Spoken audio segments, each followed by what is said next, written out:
What would Okay. happen if you asked for the 4 minute sit down in the studio interview today? Would anybody ever go for it? I don't know. It's a good question. Probably not. Um, and so much of what we see today is, but the focus has changed, and the whole philosophy of what's supposed to happen behind the scenes of a or in the content of a in this case a hockey production has become so studio dictated. So many things about what's going on in the studio is part of that, and it has less and less to do with the game, less and less to do with the players, and more to do with listening to people talk that aren't at the rink anymore. That happens all the time. I mean, when your guys go on the road, it's you and Daren, or or Derek, or whoever's your cohort in the studio doing the VGK games. On Saturdays, or on any night that ESPN or TNT do things, the separation between the game and the studio is really big, and so it doesn't really matter anymore. I think it's funny. I think there's a real decision that we can program the intermission better, and we think we can do it better, but we've lost track of why we're doing the intermission, because we really should be doing the intermission to help enhance the game. And I'm not Yes. sure. I'm not sure that happens anymore. I think they run in parallel now. And all of us that have produced games and worked on studio shows and done this, we're all guilty of trying to protect our own turf, as opposed to really understanding at times that it's important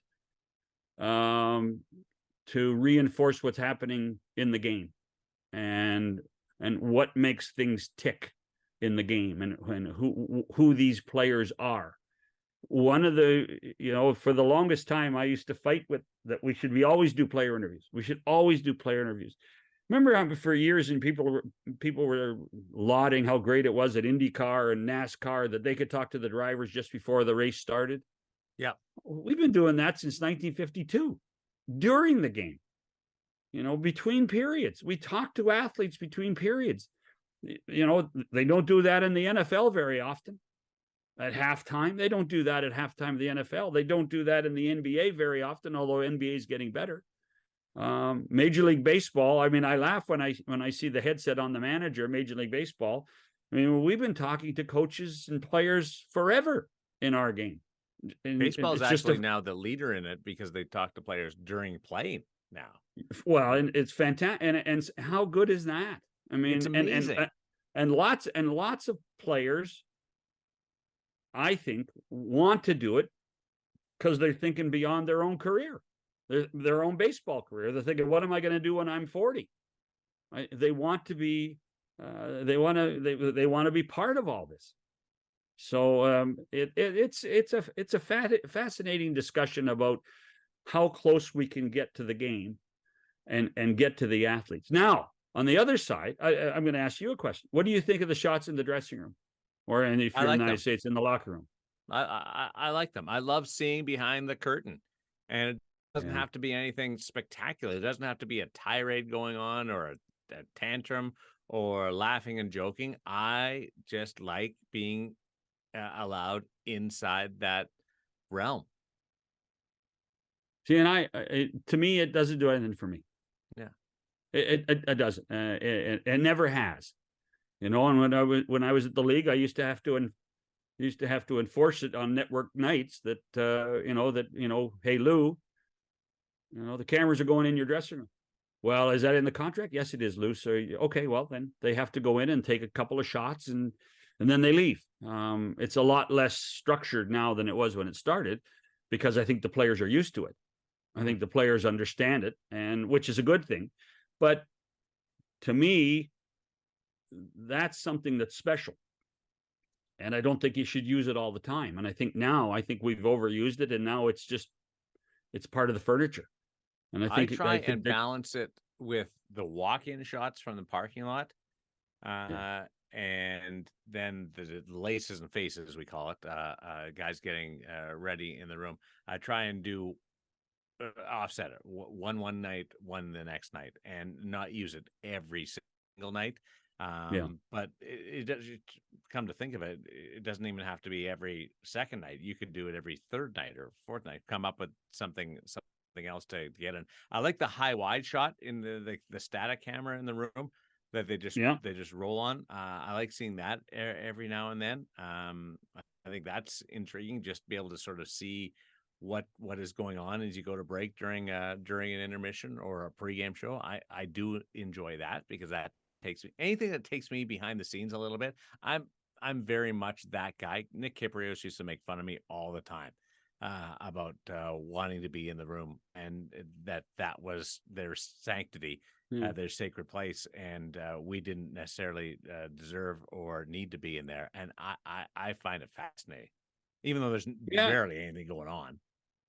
Right. And by the way, when the players think the cameras are on, they do less.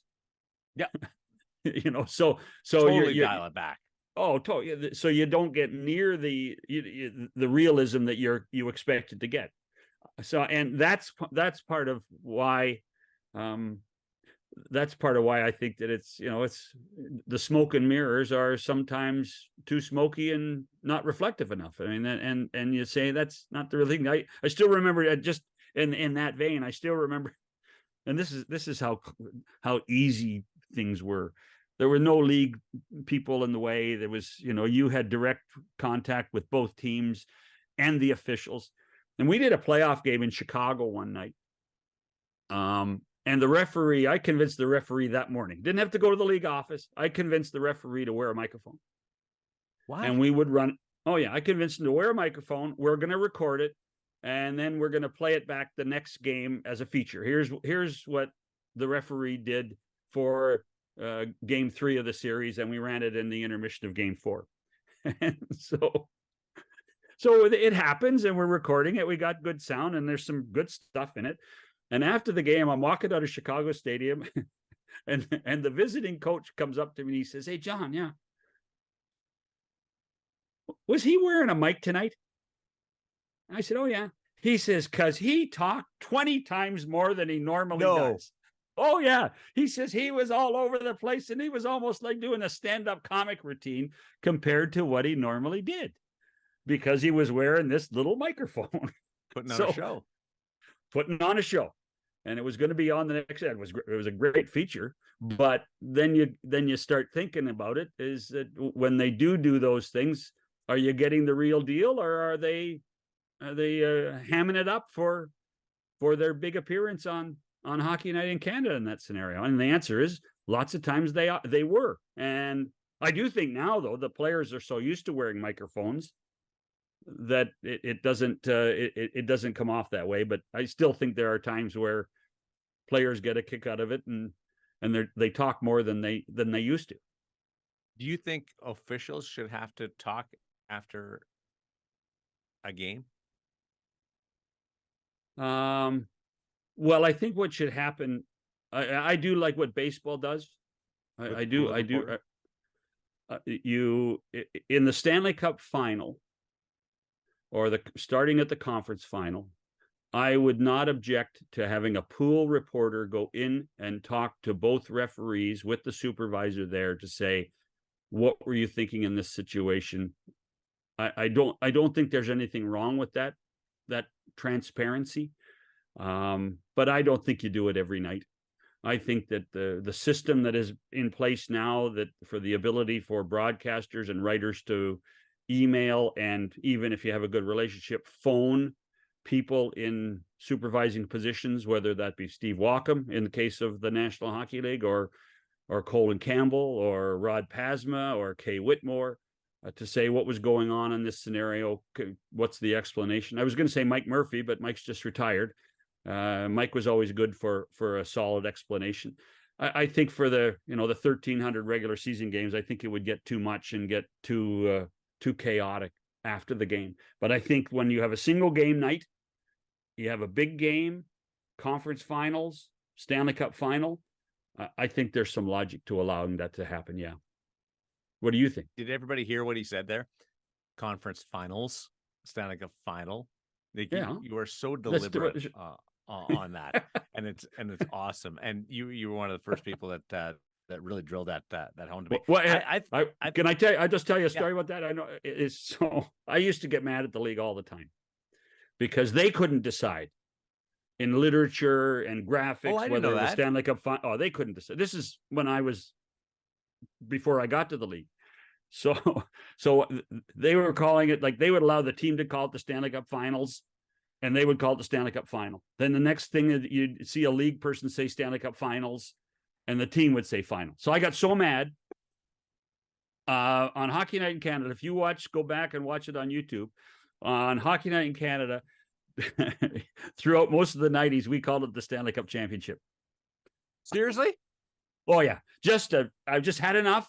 We're doing our own thing. I don't care what you want.